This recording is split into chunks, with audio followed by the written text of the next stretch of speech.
Okay guys, ngayong araw naman ay magbe-bake ako ng banana bread.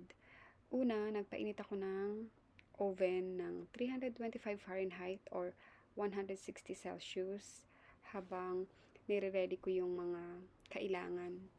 So, una, nilagay ko yung harina, asin at saka baking soda. Sabay, sinala ko lang siya para maging pino. So, yung mga natira na buo-buo, tinapon ko. Tapos, sunod ko na yung asukal. Kailangan din siyang um, isala kasi di ba may mga buo-buo yung asukal. Tapos, pagkatapos maisala, um, halu-haluin mo lang siya para magsama-sama. So, ganyan lang. Tapos, dito naman tayo sa wet ingredients. Meron akong 4 na peraso ng hinog na saging or banana. Tapos, smash mo lang siya or ano ba yung tawag doon? Durugin. Tapos, pag ganyan na siya, yan, pagsama-samahin na natin yung mga wet ingredients. Una, saging, tapos melted butter, isang perasong itlog, at saka vanilla extract. So, ganyan lang din. I-mix-mix lang din siya hanggang sa magsama-sama. So, gamit ka na lang ng whisk para mas maging maayos yung pagmimix mo. So, pagkatapos niyan, isunod mo na yung dry ingredients. Yan.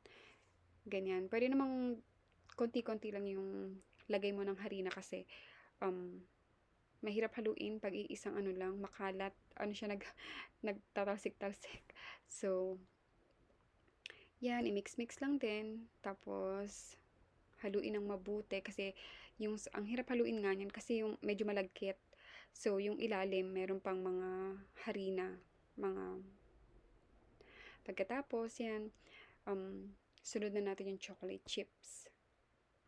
Tapos, i-mix ulit. Tapos, ilagay na siya sa baking pan. So, okay na yung oven. Lulutuin ko siya ng 1 hour. Pero ako, pag after ng 45 minutes, chine-check ko kung okay na yung kung luto na sa loob. So, kailangan i-check mo siya ng toothpick kung malinis na yung loob ng tinapay. Ibig sabihin ay luto na siya. So, ito, sa akin, pagkaluto ko ay 1 hour. Yan, malinis na yung toothpick. Ibig sabihin ay luto na siya. And then, trinay ko ulit ng isang beses. Yan, okay na talaga siya. Luto na siya after 1 hour. So, check natin yung sa loob. So, ito guys, malambot, moist yung loob niya. So, thank you for watching. Bye!